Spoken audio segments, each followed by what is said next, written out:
Good evening. 3 years ago, Ireland entered a bailout programme. This affected every household in our country. In March 2011, you gave Taoiseach Eamon Gilmore and me a mandate to fix the public finances and to get Ireland working again. 2 years ago this month, I said that retrieving our economic sovereignty was an important step in the plan to deliver on that mandate. Since then, the people of Ireland and your government have worked hard to deliver that plan. This has required very difficult decisions at home and tough negotiations abroad. In 2011, the immediate and urgent priority had to be to stabilise the economy by tackling the enormous budget deficit and the banking chaos that we inherited. We had to act decisively to show investors and markets and our international partners that we were serious about fixing our economic problems. This was tough. Wages and services were cut, and new charges introduced.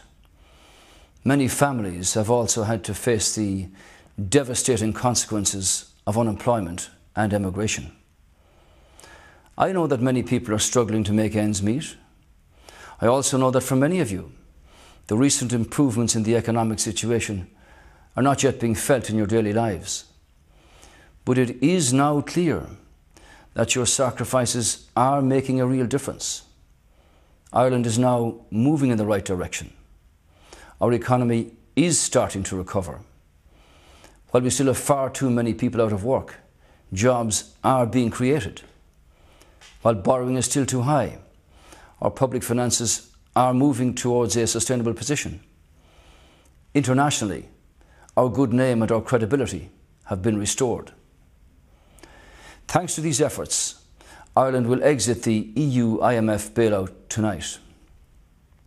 Tomorrow morning, Ireland will again stand as a full member of the Eurozone, with the same rules, obligations, supports and opportunities as all other member states.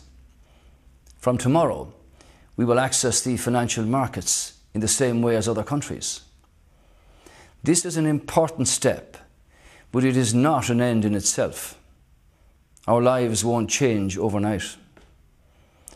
But it does send out a powerful signal internationally that Ireland is fighting back, that the spirit of our people is as strong as ever. Your patience and resilience have restored our national pride and empowered us to face the challenges that remain. The clear and decisive path that has been followed for the past 3 years puts us in a position where we can now be optimistic for our country's future. But the progress that we have made must not be put at risk. Now is not the time to change our course or direction. While the bailout is over, we must approach the future with that same clarity and decisiveness.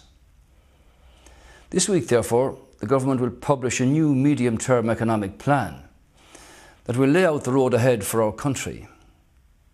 This plan will set out the steps that we intend to take to grow our economy between now and 2020. It will be a plan based on enterprise, not on speculation. A plan to ensure that never again will Ireland's stability be threatened by speculation and greed. We are never going back to that culture. The plan will have 2 central pillars. First, we must continue to pursue prudent budgetary policies. That's what convinces those who create jobs that Ireland is a place in which they can invest with confidence. Everyone knows that you can't keep spending more than you are earning. As of today, we've already completed over 90% of the necessary cuts and tax increases. As a result, we can now begin to reduce the national debt burden. So by 2020, with continued effective management of the public finances, we can eliminate government borrowing and cut public debt by a quarter relative to the size of the economy. The second pillar is to get more of our people back to work. The creation of jobs will be at the heart of the plan.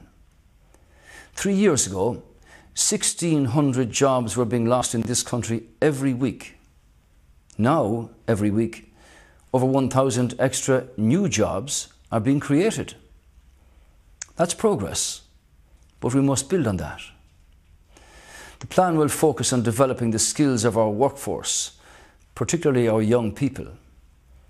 We will remove the barriers to new jobs in key sectors and reform the welfare system to provide supports and incentives for unemployed people to take up new jobs. It will show how we will require the banking system to become a contributor to the economy rather than a huge drain on it. The banks must do more to deal with mortgage distress and to provide access to credit for small business. By increasing total employment to over 2 million people by 2020, we can replace all of the jobs that were lost during the crisis with new jobs, offering many of those who have left Ireland the choice to return home.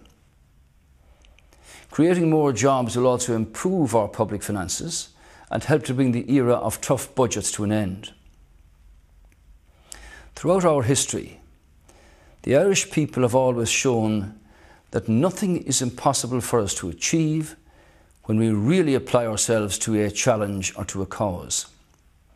Believe me, government will work with you to put in place the foundations for a secure and prosperous future for you and the next generation. I thank you for the part that you have played in Ireland's recovery to date. My commitment to you and to your families is that for the remainder of its term, this government will work might and main to finish the job that you entrusted to us. Thank you. Garamila Mahagif.